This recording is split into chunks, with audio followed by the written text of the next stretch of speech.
This is a Sabbath School lesson for Monday, October 26, 2020. Jesus says, the Master Teacher. Revealing the Father continued. In the moving prologue to his Gospel, John discusses Jesus as the eternal Word. John's claims for Jesus are not timid or limited. They are bold and cosmic in scope.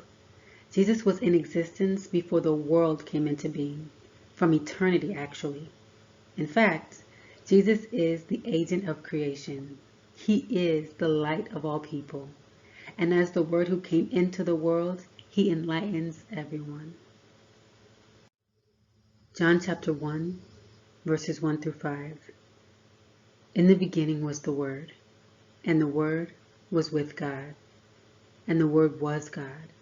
He was in the beginning with God. All things were made through him, and without him nothing was made that was made.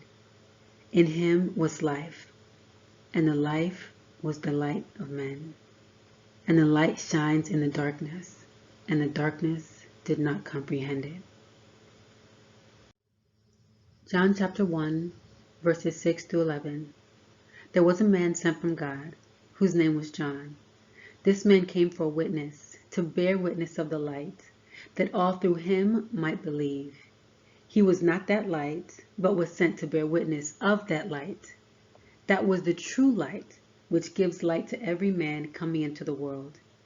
He was in the world, and the world was made through him, and the world did not know him.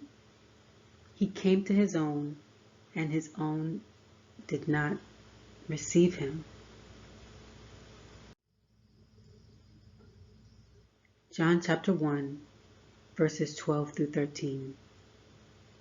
But as many as received him, to them he gave the right to become children of God, to those who would believe in his name, who were born not of blood, nor of the will of the flesh, nor of the will of man, but of God. John chapter 1, verse 14 through 18. And the Word became flesh and dwelt among us. And we beheld his glory, the glory as the only begotten of the Father, full of grace and truth. John bore witness of him and cried out, saying, This was he of whom I said, He who comes after me is preferred before me, for he was before me. And of his fullness we have all received, and grace for grace. For the law was given through Moses, but grace and truth came through Jesus Christ. No one has seen God at any time. The only begotten Son, who is in the bosom of the Father, he has declared him. According to John, what is the result of Christ becoming a human being? As the Word, what light did he bring? What qualifications does he possess to do so? John chapter 1, verse 14 and 18. The light appeared when the world's darkness was deepest. There was but one hope for the human race, that the knowledge of God might be restored to the world. Christ came to restore this knowledge. He came to set aside the false teaching by which those who claimed to know God had misrepresented him. He came to manifest the nature of his law, to reveal in his own character the beauty of his holiness. Ellen G. White in Education, pages 74 through 76.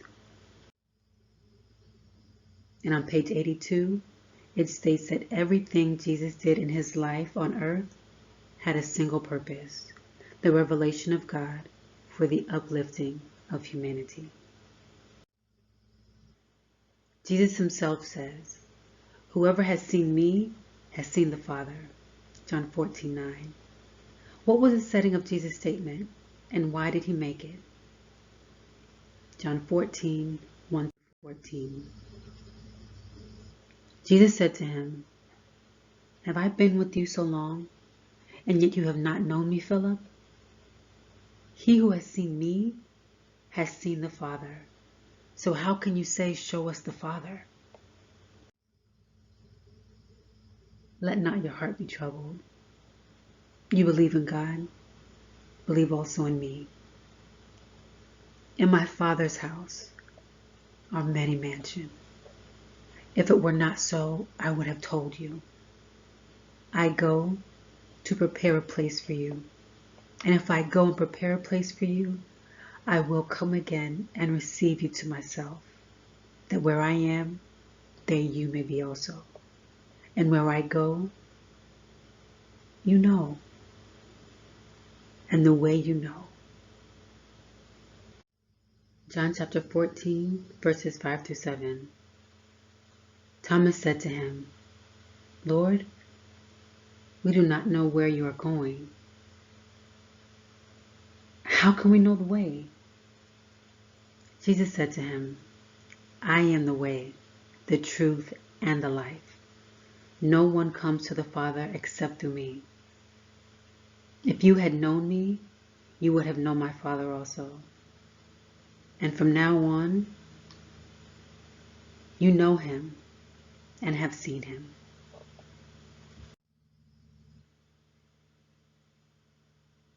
Philip said to him, Lord, show us the Father, and it is sufficient for us.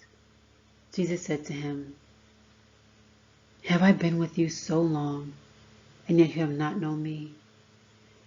Philip, he who has seen me has seen the Father. So how can you say, Show us the Father? Do you not believe that I am in the Father, and the Father in me? The words that I speak to you, I do not speak on my own authority, but the Father who dwells in me does the works. Believe me that I am in the Father and the Father in me, or else believe me for the sake of the works themselves. Most assuredly I say to you, he who believes in me, the works that I do, he will do also, and greater works than these he will do, because I go to my Father. And whatever you ask in my name, that I will do, that the Father may be glorified in the Son. If you ask anything in my name, I will do it. It is tempting to criticize Philip's blundering statement in John 14:8.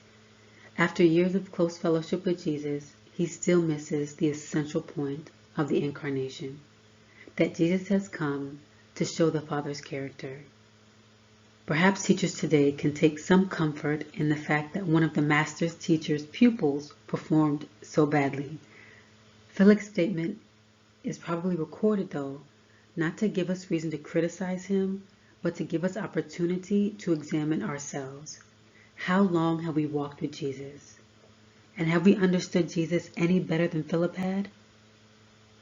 Whoever has seen me has seen the Father.